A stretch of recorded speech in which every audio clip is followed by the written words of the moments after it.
اللہ کے رسول صلی اللہ علیہ وسلم مومنین کو تسلی دیتے ہوئے فرماتے ہیں کہ کوئی بھی تکلیف، کسی قسم کی بھی تکلیف مومن کو جب دنیا میں پہنچتی ہے تو اللہ اس کے گناہوں کو معاف کر دیتے ہیں۔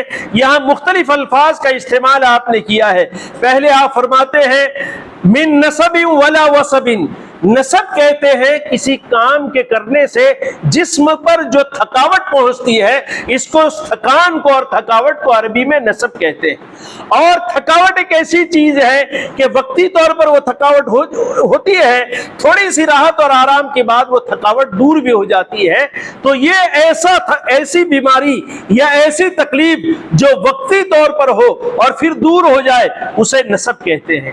آگے کا لفظ ہے ولا وصبن، وصب ایسی تکلیف کو کہتے ہیں اور ایسے درد کو کہتے ہیں جو مستقل جسم کے ساتھ لاحق ہو جائے اور مستقل جو بیماری کی شکل اختیار کر لے۔ تھکن یہ بیماری نہیں ہے، اور ایسا درد جو مستقل بیماری کی شکل اختیار کر لے، اس کو عربی میں وصب کہتے ہیں۔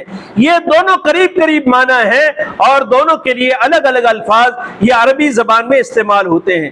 آگے فرماتے ہیں ولا ہم ولا حزن، اور ہم اور حزن یہ دونوں ایسے لفظ ہیں کہ ہمارے یہاں اس کا ایک ہی ترجمہ ہے کہ بھائی غم، لیکن عربی میں اس کے لیے ہم کہتے ہیں کہ آئندہ کی فکر، آئندہ کوئی تکلیف اور دشواری آنے والی ہے، انسان کو پتا ہے کہ یہ کام کریں گے یا یہ حالات آگے بننے والے ہیں، پھر اس کا فکر لاحق ہو جاتا ہے انسان کو، اگر ایسا ہوگا تو ہم کیا کریں گے۔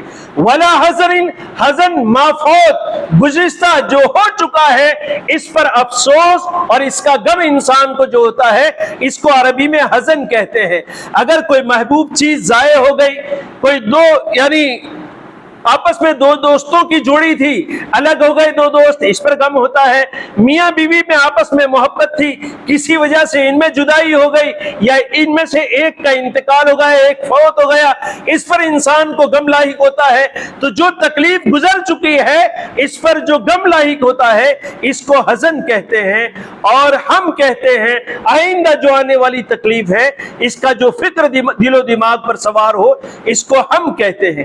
ولا حزن ولا غم، اور نہ کوئی تھوڑی سی تکلیف، کسی قسم کی تکلیف، اور غم کہتے ہیں کہ ان ساری تکلیفوں میں جب شدت اختیار ہو جائے تو اس پر جو ہوتا ہے، اس پر جو درد اور تکلیف انسان کو ہوتی ہے، اس کو غم کہتے ہیں۔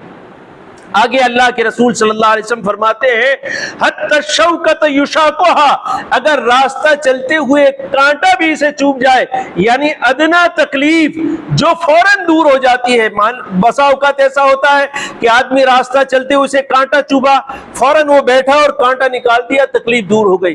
تو اتنی تھوڑی سی ایک لمحے کی تکلیف بھی مومن کے لیے بیکار نہیں ہے، اس تکلیف پر بھی اللہ تعالیٰ گناہوں کو معاف فرما دیتے ہیں، خطاؤں کو معاف فرماتے ہیں، اور جب گناہ مومن کے معاف ہوتے ہیں تو اس کے درجات بھی بلند ہوتے ہیں، اس کے لیے نیکیاں بھی لکھی جاتی ہیں، اور یہ آخرت میں اجر و ثواب کا ذریعہ اور سبب بنتا ہے۔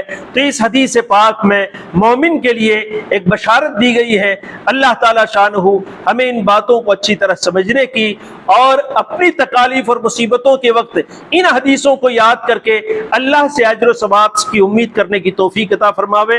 وآخر دعوانا ان الحمد للہ رب العالمین۔